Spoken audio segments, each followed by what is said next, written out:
This season of The Digital Fix is sponsored in part by Uconnect, providing true transparency for brands and agencies in the biddable media space.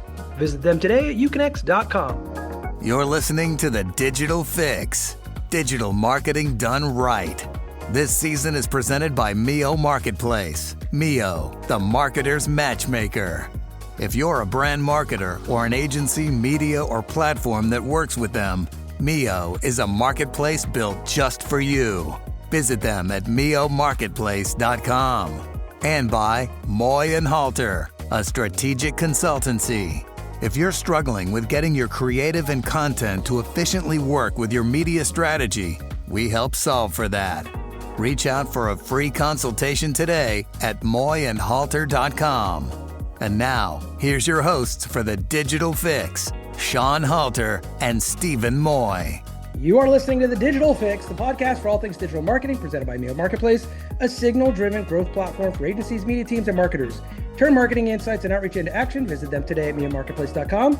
As a reminder, The Digital Fix is hosted by myself, the coming at some point Stephen Moy today, both of us with Moy & Halter, a consultancy looking to help bridge the gap for brands and agencies hoping to enjoy and understand more about the AI space. We have as our guest today, Brandon Rhoten, CMO over at Dave's Hot Chicken, freshly baked into that position. We'll talk about that for a little bit. And Steve Parker, CCO over at Mindgruve. Thank you, gentlemen, for joining us on the podcast. We're going to talk about digital done right. I'm an old school guy. Steven has been talking to me about agentic, and on this podcast for probably the better part of a year, I was using chat to keep me and my girlfriend from fighting all the time. Maybe I'd be dumb enough to ask it to help me with a proposal of some sort. But really, probably within the last 6 or 7 months, it finally kind of clicked. I have a much deeper understanding of what's actually happening in the space, where each of the tools can kind of be different than others, where some bring value versus others. And I think all brands are kind of figuring out where all of that fits. The whole conversation today is not going to be about agentic, but we do want to feel like who's kind of doing digital right these days and who's maybe still trying to catch up a little bit. So Steve, I'll start with you. Pick somebody, a brand, a person, anybody that you can kind of think of that you feel like these guys are kind of getting digital right these days, and why? Yeah, look, I think there are a lot of brands that are doing digital right, or at least doing parts of digital right, but I always come back to a brand that we've been fortunate to work for in the past. We don't currently, but a brand called Charity Water. And you're hopefully familiar with Charity Water. And they do a lot of great work around the world, get people clean drinking water. They do a tremendous job. They just looking at the core basics, like they communicate well, they storytell well, they engage with social and community well, they execute well, and they're always consistent. And for me as a marketer, the one thing I've always found is most successful is consistency. Like consistency wins the game. I don't care if you're trying to lose weight, be in a sports contest, whatever it might be, as well as work and digital. I've been fortunate personally to be part of 18 Super Bowl campaigns for numerous brands. And I'll tell you, the brands that understand the importance of continuity and consistency always win. The others always fail. It's really important that in situations like that, when you're spending a lot of money, the 30-second spot's not what's important for the Super Bowl. It's the 1 to 3 months of continuity after, which most brands don't do because they spent all their money on a 30-second spot. And so they just lose all the consistency and continuity of messaging, which is marketing 101. Brandon, how about from your perspective? Who do you feel like is getting digital right these days and why? Yeah, I'm the food world, so that's mostly what I'm concerned with. Yeah. I think Kava's doing an amazing job. Their presence on YouTube is amazing. Their CRM is killer. Their ability to interact with people on social is strong. I think Taco Bell's doing an awesome job. I'm excited to hear that because Kava's one of our clients and we do a lot of work. There you go. Hey, Andrew, the CMO, is a buddy, so they're doing really good work, good work. And they're punching above their weight from a traffic standpoint, I think, because of that work. Talked about Dunkin' for a moment there. Again, I think that's one of those, it's funny how that kind of all ties back together to what you said, Steve, and really to what you said, Brandon. They're taking the ability to take something monumental like a Super Bowl and then really extend that out across the digital space. I don't remember if it was Evan Shapiro or somebody else that we talked to frequently in the podcast, but they really did kind of lay in how all of this is kind of fitting together, at least from their perspective. You're using social for ideation, for understanding of, does this have any weight to it? It's not a hard and heavy investment traditionally, to some extent. And then you're figuring out, where do we extend this into, what kind of categories or people or targeting do we do?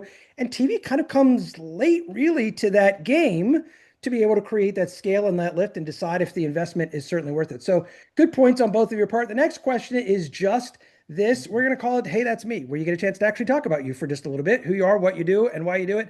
Brandon, let's stay with you. As I said, freshly baked there. You're kind of newer into the position. Talk a little bit about what you're doing over there and kind of what's on your plate for the year. I got into the food world at Wendy's, helped build their digital social program, led to running Papa John's, Potbelly's marketing. Then went on the media side for a minute, just to learn that world, and was working with Dave's on the media side. And when their CMO decided to retire, they grabbed me and asked me to come in and run things a few months ago. So really figuring out the basics of scaling a brand. This is a brand that's been really hot for a few years, but it's getting to that point where it's got 400 or 500 locations. We're opening three to five a week. We need the basics essentially now in play so we can scale like a big boy brand. We're going to probably run through all of the analogies that we can use: hot, baked, fresh. We're going to squeeze them all in. Tell me if we've missed any of them. Steve, tell everybody who you are, what you do, and why you do it. Yeah, I'm Steve Parker Jr. I'm based in Nashville, Tennessee, although I travel to our other offices a lot. I'm Chief Client Experience Officer at Mindgruve. We're an independent agency, one of the larger ones. I co-founded this business over 24 years ago. Today, we have over 500 employees and 11 offices, four of those in international markets. Look, in my job, I get to do what I really love, which is make certain that our client work is performing well. We do what we say we're going to do when we say we're going to do it. Have a great global team, and I've never been more excited for our business or our industry, even amid all the crazy change that's happening in real time. It's still a lot of fun. Is it true, Steve, that a Nashville accent wins most ties? Does that help somewhere along the way? You get An that nice accent? little, yeah, the little, hey, I mean, Nashville. look, What? when The I guy's moved to friendly. Like, I don't know. He's got the Nashville accent. I'm not when I sure. moved to New York City at 25, I'll admit I did get a date or two because of my accent. There you go. All right. We'll take And it. and then I lost it a little bit over 12 years. If I have a beer or a whiskey, it'll come out a little thicker. I try and temper it. Fair enough. The fact that you got a date of any kind in New York, I consider that small blessing. So, listen, next question is called It's a Relationship Game. We're going to talk about AI. We're certainly going to spend some time digging in. You can't avoid it. It's still a relationship business to some extent. Brandon, you were even just saying, hey, I know the CMO over at here. I know that guy. Is for as big as this industry is, for the thousands of people that work in it, it's still a small network in some ways. And so, why is that? Steve, from your perspective, why do you think it's still all about relationships, even though we're so obsessed with data these days? As much as digital and AI and everything else can help you do things and do things for you, relationships matter. I mean, being true and honest and real and having fundamental transparency in relationships and conversations and how you communicate it still matters. And a lot of people have forgotten this. We had a client that we still have as a client for over 20 years now, but at one point a couple of years ago, we almost lost that client. They had a sizable leadership change throughout the entire organization. The new CMO was canceling agreements with all the different agency partners, making fast changes, and we lost about 80% of our revenue with them, which is a sizable client,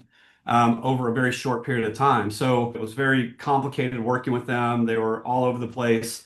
And I decided to make an appointment with him, flew in to meet him in his office. We sat in his office, had some Jimmy John subs, and casually talked for 5 minutes. And then he said, look, you wanted to come in and meet with me. What do you want to talk about? And I had an honest, this is literally the conversation. Yeah.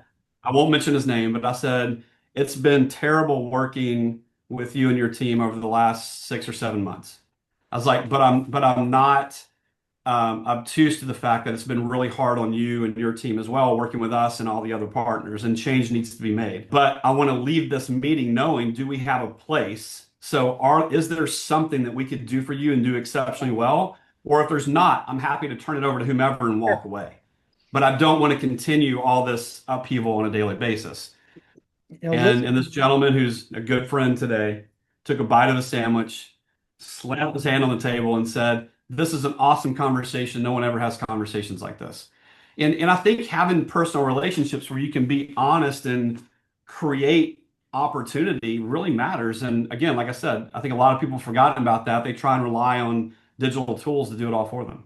Next time, if you bring a Dave's Hot Chicken, they're going to double the budget. Am I Exactly. right? Am I right, Brandon? Is that how that? There's not one in Nashville, so It is amazing what you can accomplish, over some food. That's for sure. Brandon, you sit kind of in a, I don't want to say a unique position, because there's obviously lots of CMOs that are out there, but thinking even just of the extension of what Steve just said, this relationship piece, it's hard for a CMO. You're getting pushed and pulled constantly in lots of different directions. You've got the C-suite at the top saying, be efficient, be efficient, be efficient. You're stepping into some new roles where, to Steve's earlier point, there's maybe some existing relationships. You're also bringing some your own. And if there's a change, then there needs to be something changed. You don't want to do it all exactly the same. So how do you navigate that sitting in the seat that you're in really for that first 60, 90, first 120 days? How do you find the right way to blend all those things together? At the end of the day, a CMO's job is to drive business change, right? To drive sales growth. And because we're held to that standard, we have to work with folks that we trust will help accomplish that goal. Yeah. And I'm sure you all get the same thing, but I get 2,000 LinkedIn messages a Yeah. day with people soliciting me to, work with them. So you end up defaulting to those that have proven time and time again that they can deliver against that objective. So at the end of the day, to me, the relationships come from showing results. And that leads to a connection. You don't want to work with jerks, so that also is a factor. But at the end of the day, it's about people who can deliver and that you trust, and you build relationships based on performance, essentially, versus anything else. I get this question a lot. I'm going to ask it as a follow-up to you, Brandon, if you don't mind. So, look, again, for agencies especially, I'm not in that space anymore, although I loved it. Somebody new, lands in a new seat, right? It happens all the time. To your point, they get flooded with 200 messages in their LinkedIn, probably 500 emails hit them.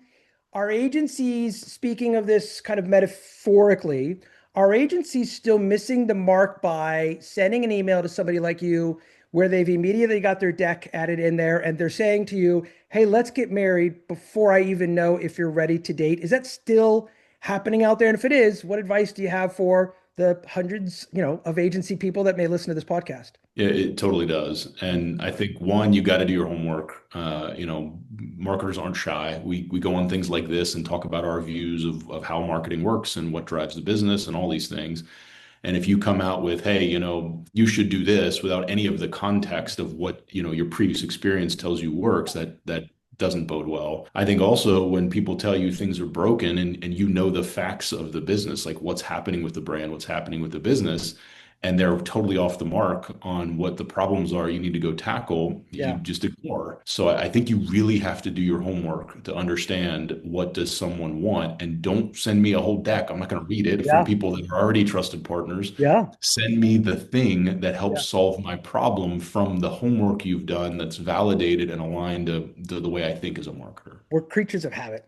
I had that conversation with an agency earlier today, and it's why we're not all in great shape all the time. Hell, I got 10 pounds I wish I could lose, but I went out there, I ran the other day, hadn't done that in 2 months. My body hurts, it ached. As humans, it seems like we just default to, well, that's the way we've always done it. So just send Brandon that deck, right? And cross our fingers and just hope that maybe he opens it at just the right time. But to your point, we got to do business differently. All of us do. You do, we do, agencies do, platforms do. If we don't do it differently, then why are we out there telling our clients constantly they need to do it differently as well? We're not taking our own advice, so to speak. We need to go to a little bit of a timeout. Listen, on a positive side, this is also a hell of a fun business. We get to do really fun stuff a lot. And you guys both kind of hit on some of those a little bit. Steve, what's one thing lately? It doesn't have to be digital. It helps if there's a little digital element to it, but what's something that you guys have worked on recently that you just felt like, oh man, this was fun. This is why it's worth staying up a little late at night sometimes. What's a campaign or something recent that's been a win for you guys that you feel like this was pretty cool to work on? We have a lot of them. I mean, we just did a partnership with Lamborghini and Bridgestone that was a lot of fun, and shot some stuff over in Italy and some stuff here in the States. And That's cool. um, and so that's super exciting and fun. Like the Super Bowl stuff's fun, but I mean, but the reality is the crux of the work happens on a daily basis that's helping achieve client goals, and a lot of it has strategy attached to it. But there's very tactical things that need to happen to create what I mentioned earlier, continuity and consistency. I think that, a lot of people in our industry tend to skip the base fundamentals on things. So, there's a lot of, I'll hear a lot of times, I get a lot of emails, just like Brandon, like you were saying, it's like, here's the new AI platform, here's a new media platform, here's new something. They all say the same thing, and you get pulled in a lot of different directions. And the question for me isn't like what's right or wrong to use. I believe there's a way of working that works, and there's a way of working that doesn't work or works Sure. less well. I'm not saying it's right or wrong, but generally speaking, I think that, it requires having good structure and good fundamentals going back to all the really basic things that are marketing 101 that actually create success. So I can talk about these big, fun, exciting campaigns, but the reality is that 80, 90% of the work is in the trenches and making sure you're doing these fundamental things really exceptionally well. Because if you don't,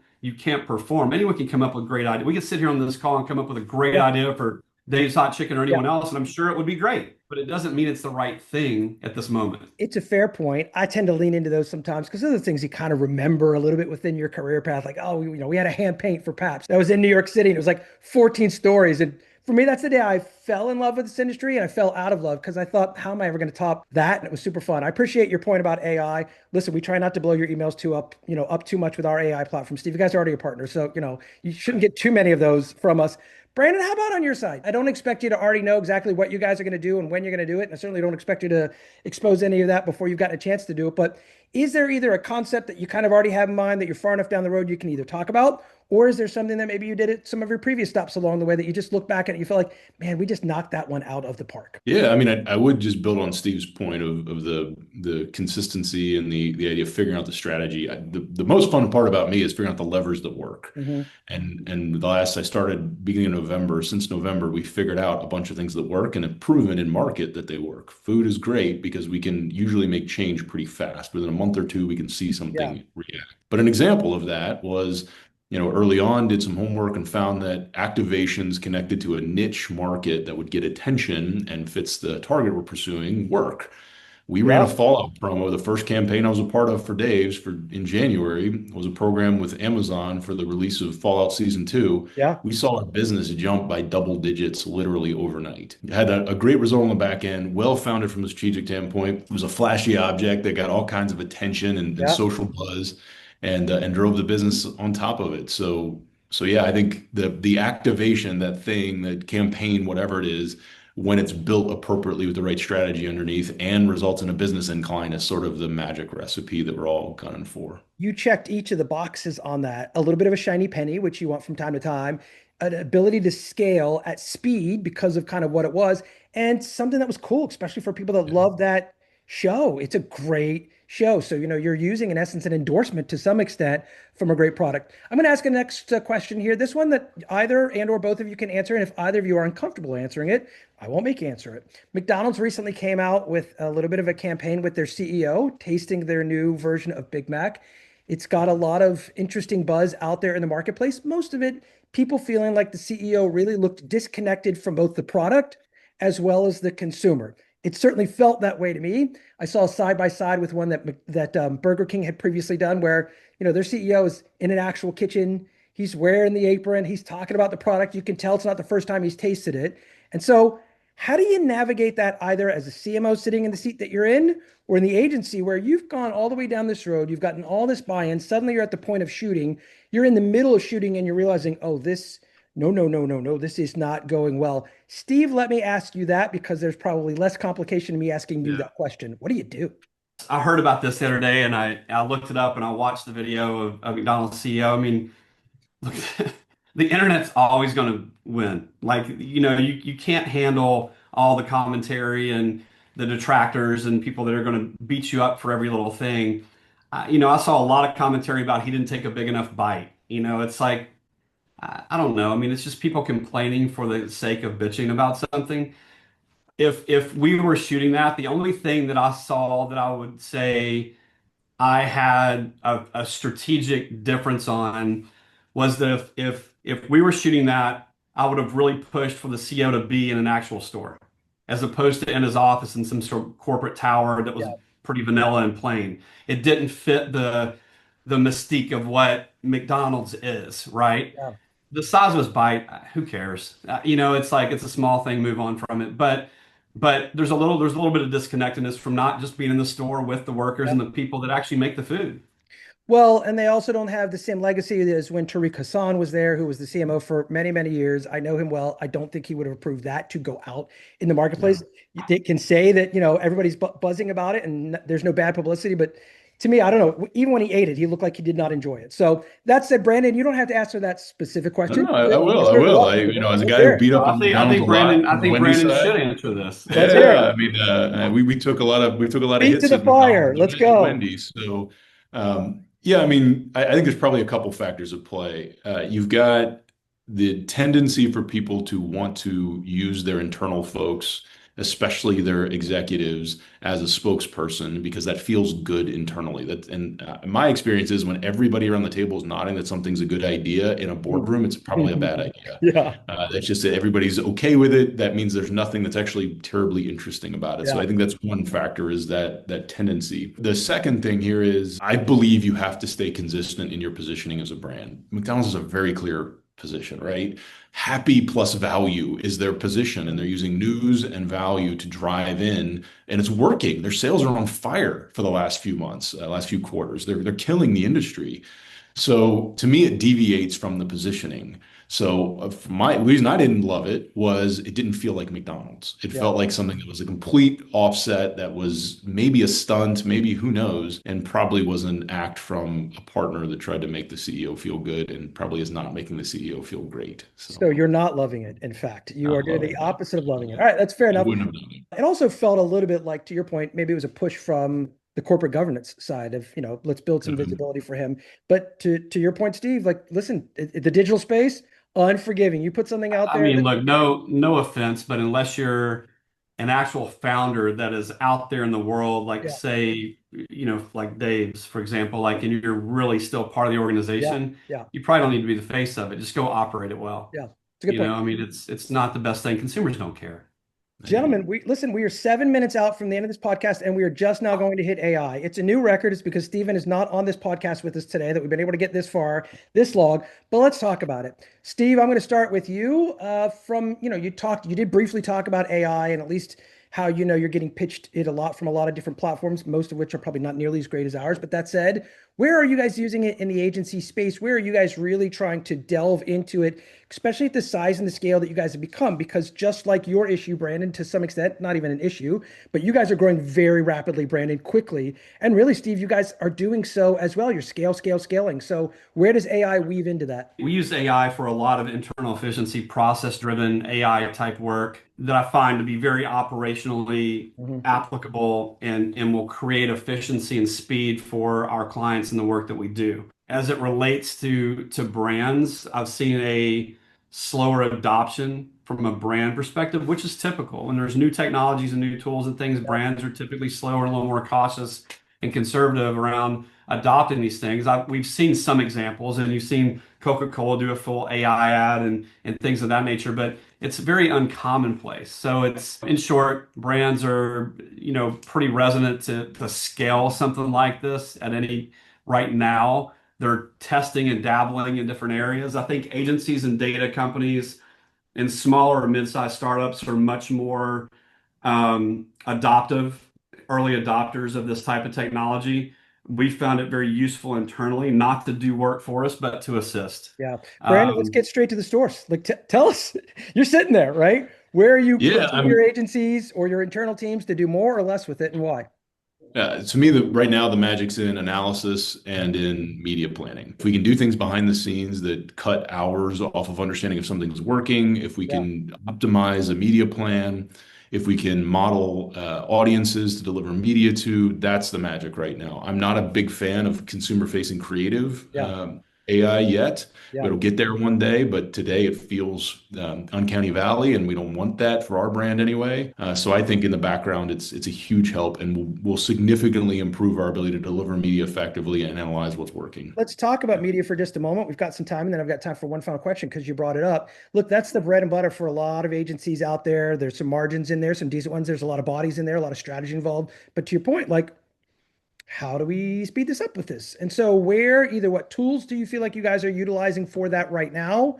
Or what is it that you feel like, man, I like this part, but if only we had an element that could help us with this last part, then we do it. Really, it's connecting the dots between what's effective in media is what is being worked on but isn't there yet, in my view. Being able to understand what are the optimal points to hit someone based on their individual reactions and behaviors, and all the features of them as a target that leads to the outcome we want. We build funnels right now that are Yeah. relatively static, and to me, those funnels they shouldn't be anymore. It should be based on what works and based on what drives long-term benefit and short-term sales gains. So optimizing the funnel is a huge component right now that as people begin to nail that will be very effective. People are good right now at things like defining an audience with AI, but that's just the starting point. It's not the full funnel that gets you to a result. And then I think on the analysis side, it's understanding the short-term and the long-term effects from what happens, because you can't see that from just looking at a spreadsheet unless you have an awesome analyst to help you break it down. I want to know what that does for value perceptions over time. I want to know what that does for retention. I know what it does to acquire new audiences over time. So to me, it's again, it's analysis, it's media, maximizing the funnel and understanding what's working very quickly. Like I would fully agree with Brandon, and especially on the data analysis part and speeding that up. I mean, we have a tool that we built, really a whole solution called Sightline that does those types of things, and you can get to the audience focus really fast. But then it's like the deeper work comes into, defining, say, something in retail where it's like we cannot just focus by a region or a market, but go down to a store level and have opportunity indexing to determine how are these stores performing based on the media being put in those local markets, which ones are outperforming others, not just in terms of total sales volume, but based on the opportunity in the marketplace to sell the product. And I think that that's really critical as well. The last 6 months, just seeing tools and technology that are coming into that space, man, that's going to be fascinating to continue to see how those evolutions happen, especially whether it's from Claude or Chat or the other, individual tools that are being built out there. The ability to split test at speed without real people and get pretty realistic results and understanding of that. It's absolutely fascinating. Stephen Moy is going to join us for the very last question. It's our keynote question. You get to ask the last question because you're the most important person in the podcast. Stephen, go ahead and ask it. No, yeah. So the key question will be for keynote presentation or joining a keynote for a public stage, including like Possible, the upcoming Possible or South by Southwest. Who will you bring as your guest? +1, dead or alive? Let's start with Steve. Look, I think most keynotes are pretty dry in a lot of cases. So for a big conference like that, probably someone with a sense of humor, with the ability to make everyone laugh. I personally would choose someone probably like Robin Williams or Chris Farley. Let's kick it off with a bang if we're going to do it. Robin is well missed, that's for sure. Brandon, who would you pick? Dude, I'm a nerd. I don't want the fancy. I want people who are driving business. So I want to hear from the Kava CMO. I want to hear from McDonald's CMO. I want to hear from the folks that are putting up numbers that are killing the industry in my industry specifically. So I'm at the nerdy, smaller little meeting, not the big stage. Listen, I'll introduce you post-conversation to my buddy Chris Tomaso, who I've known forever, who's running First Watch as the CEO. And man, those guys are just killing it. You get the last word. As always, Stephen, what do we need to be thinking of this week, looking ahead when it comes to digital and fixing it? Stephen, the word is yours. I think it's about scalability. Did you see Claude went down 2 days and people still asking me, what happened? And, because of everybody curious to learn about Claude, and they downloaded Claude and then took it down for 2 days. And I think a lot of this type of digital transformation, we really have to start thinking about scalability. So I think scalability will be important. It's a good point. Well, listen, on behalf of myself, Stephen Moy, Brandon Rhoten, and Steve Parker, thank you guys all so much for joining us on this episode of The Digital Fix. Thank you so much, gentlemen. Thanks for listening to The Digital Fix, digital marketing done right. This season is presented by Mio Marketplace. Mio, the marketer's matchmaker. If you're a brand marketer or an agency, media, or platform that works with them, Mio is a marketplace built just for you. Visit them at miomarketplace.com. And by Moy & Halter, a strategic consultancy. If you're struggling with getting your creative and content to efficiently work with your media strategy, we help solve for that, typically in 30 days or less. Reach out for a free consultation today at moyandhalter.com.